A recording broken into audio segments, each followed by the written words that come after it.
आऊज़ुबिल्लाहि मिनश्शैतानिर्रजीम बिस्मिल्लाहिर्रहमानिर्रहीम अस्सलामु अलैकुम वरहमतुल्लाहि वबरकातुहू। मेरे अजीज भाइयों बहनों और बच्चों, आज की इस वीडियो में मैं आपको बयान करूंगा कि जनाबत क्या होता है और गुस्ले जनाबत का मसनून तरीका। बहुत सारे भाई बहनें बच्चियां ये पूछते हैं कमेंट्स में और बहुत सारे सवालात होते हैं इसके बारे में। तो आज की इस वीडियो को मुकम्मल सुनिए। इंशाअल्लाह ताला मैं कोशिश करूंगा कि इसमें आपके सभी सवालों के जवाब दे सकूं।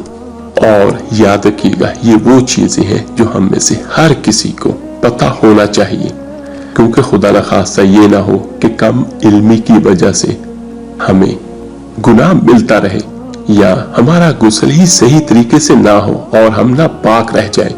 मेरे अजीज भाइयों बहनों और बच्चों, जब रात को मियाँ बीवी हम बिस्तर हों तो सुबह को नमाज फजर से पहले और अगर दिन में ये अमल हो तो अगली नमाज से पहले मर्द और औरत दोनों को गुस्ल करना जरूरी है। इसी गुस्ल को गुस्ले जनाबत और गुस्ल ना करने तक नापाकी की हालत में रहने की हालत को जनाबत या जंबी होना कहते हैं। गुस्ले जनाबत का मसनून तरीका ये है कि अव्वलन नियत हाजिर करके बिस्मिल्लाह पढ़कर दोनों हाथ धोए। लेकिन ये बिस्मिल्लाह आपने तब पढ़नी अगर आप बाथरूम या वॉशरूम से बाहर होंगे।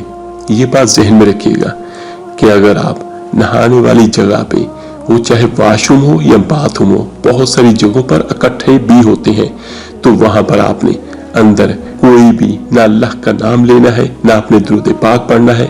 और फिर जिस वक्त आप कपड़ों के बगैर होंगे तो तब भी आपने कतन कोई ऐसा काम नहीं करना, ना अल्लाह का नाम लेना है और ना ही कलाम लेना है। तो उसका तरीकेकार ये होगा कि अगर आप बाहर हैं तो फिर आपने बिस्मिल्लाह पढ़कर दोनों हाथ धोने हैं। लेकिन अगर आपने नियत कर ली है तो फिर आपका वजू भी होगा और आपका गुस्ले जनाबत भी होगा। उसके बाद फिर दूसरी बात, शर्मगाह को धोए, ख्वाह इस पर निजासत लगी हो या ना हो। और उसके बाद जो सुन्नत तरीका है वो ये है कि फिर मुकम्मल वजू करें और उसके बाद फिर दाहिने कंधे पर 3 मरतबा पानी बहाए। उसके बाद बाएं कंधे पर 3 मरतबा पानी डालें। उसके बाद सर पर 3 मरतबा पानी डालें और उसके बाद अच्छी तरह रगड़कर सारे अज़ा को धो डालें। और ये बात याद रखिएगा कि किबला रुख को गुस्ल ना करें और इसमें जरूरत से ज्यादा पानी ना बहाएं और हमेशा तन्हाई में गुस्ल करें। अगर गुस्ल खाने में पानी जमा हो जाता हो तो गुस्ल के बाद वहां से हटकर अपने पैर पाक करेगा। अगर तो आप किसी ऐसी जगह पर गुस्ल कर रहे हैं जहां पे पानी जमा हो जाता हो, फिर जब आप नहाएंगे, नहाने के बाद फिर आप पाँव को बाद में अलहदा से धोएंगे। ये बात याद रखिएगा। और अगर किसी औरत की चोटी पहले से बंधी हुई हो और उसे गुस्ले जनाबत की जरूरत पेश आ जाए तो उस पर चोटी खोलना लाजम नहीं, बल्कि बालों की जड़ तक पानी पहुंचाना काफी है। लेकिन अगर आप बाल पहले से ही खुले होंगे तो आप तमाम बालों को धोना लाजमी होगा। अगर किसी मर्द ने शौक या लंबे बाल रखकर चोटी बांध रखी हो तो गुस्ले जनाबत के लिए उस चोटी को खोलना वाजिब होगा। महज बालों की जड़ों को तर करना काफी ना होगा।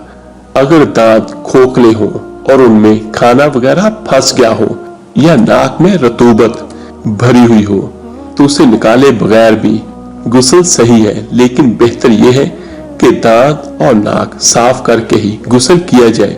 अगर नाक में रतूबत सूख कर चिपक गई है या नाखनों में आटा भरकर सूख गया है या बदन पर कोई ऐसी चीज लगी है जो खाल तक पानी पहुंचने से माने है, तो इन चीजों को साफ किए बगैर गुस्ल दुरुस्त ना होगा।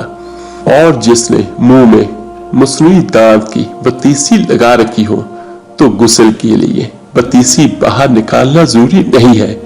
अलबत्ता बेहतर यह है कि दांतों को निकालकर कुल्ली और गरगरा किया जाए। अगर दांतों के हिलने की वजह से उनको सोने चांदी वगैरह के तारों से बांध दिया गया हो या खोखले तनों में मसाला भर दिया गया हो तो उनको निकालना गुस्ल के लिए जरूरी नहीं है। महज ऊपर से ही कुल्ली करने से गुस्ल दुरुस्त हो जाएगा। और ये बात भी याद रखिएगा कि गुस्ल हमेशा तन्हाई में करें, तन्हाई में जहां दूसरों की नजर पड़ने का खतरा ना हो।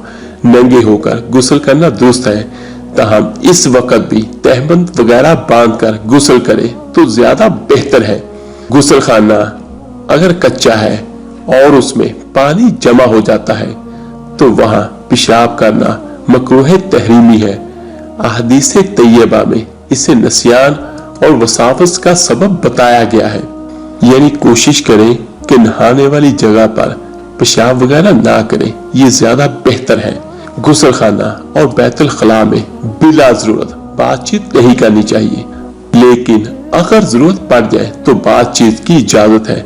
मसलन किसी जरूरी बात का जवाब देना हो तो ये मना नहीं है, लेकिन अफजल ये है कि जब इंसान कपड़े उतार दे तो उसके बाद ना बोला करें। उसकी एक वजह जो उलमाए कराम बयान करते हैं कि जब कोई इंसान गुस्ल खाने में दाखिल होता है तो उसके जो फरिश्ते होते हैं वो गुस्ल खाने के बाहर ही रह जाते हैं। तो ये देखिए कि वो भी इंसान का इतना एहतराम करते हैं, तो फिर अगर आप बोलेंगे तो उनको लिखना पड़ेगा, तो फिर ये गलत है। तो कोशिश यही करें ज्यादा से ज्यादा, हर मेरा भाई हर मेरी बहन, जब जिस्म पर लिबास ना हो तो बोलने से परहेज करें। और नाक के सुराख के अंदर पानी पहुंचाना गुस्ल की तकमील के लिए जरूरी है। और गुस्ल के शुरू में बाकायदा वजू करना मसनून है, यानी ये सुन्नत नबवी सल्लल्लाहु अलैहि वसल्लम है। लेकिन अगर वजू के बगैर गुस्ल कर लिया जाए तो बाद में वजू की जरूरत बाकी नहीं रहती, इसलिए कि तमाम अज़ा पर पानी पहुंच जाने की वजह से तहारत कुबरा के साथ तहारत सुगरा भी हासिल हो जाती है। लेकिन यहाँ पर एक बात याद रखिएगा, अगर कोई मेरा भाई बहन गुस्ल करने से पहले वजू कर ले और सुन्नत समझ के अपने ज़हन में करे तो इंशाअल्लाह ताला उसको एक सुन्नत पूरा करने का 100 शहदा का सवाब भी मिलेगा। और अफजल तरीका भी यही है। नमाज जुमा ईदीन के लिए गुस्ल करना मसनून है और ये सुन्नत सही कौल के मुताबिक नमाज से कबल गुस्ल करने से ही हासिल होगी। अगर ईद और जुमा एक दिन पड़ जाए और उस रोज गुस्ल जनाबत भी जरूरी हो तो एक ही गुस्ल से जुमा और ईद की सुन्नत भी अदा हो जाएगी। लेकिन सवाब के हसूल के लिए सबकी नियत करना जरूरी होगा। हज उम्रा का एहराम बांधते वक्त और मैदान अरफात में ज़वाल के बाद हाजी के लिए गुस्ल करना मसनून है। तो मेरे अजीज भाइयों बहनों और बच्चों, ये मैंने आपको बयान किया है गुस्ल जनाबत का मसनून तरीका। अगर खुदा न खास्ता इसमें कोई चीज रह गई हो तो आप नीचे कमेंट्स बॉक्स में मुझसे पूछ सकते हैं। इंशाअल्लाह ताला जैसे ही मुझे वक्त मिला तो मैं आपको उसका जवाब जरूर दूंगा। और एक दूसरे भाइयों और बहनों के लिए कि अगर खुदा न खास्ता किसी को कोई मसला है, कोई परेशानी है, वो ख्वाह मसला दुनिया का हो या दीन का हो, तो वो अपना और अपनी वालदा का नाम नीचे कमेंट्स बॉक्स में लिखें और साथ ही अपना मसला बयान करें। तो इंशाअल्लाह ताला मैं कोशिश करूंगा कुरान और हदीस की रोशनी में जो सबसे बेहतरीन हल हो वो आपके साथ शेयर करूं।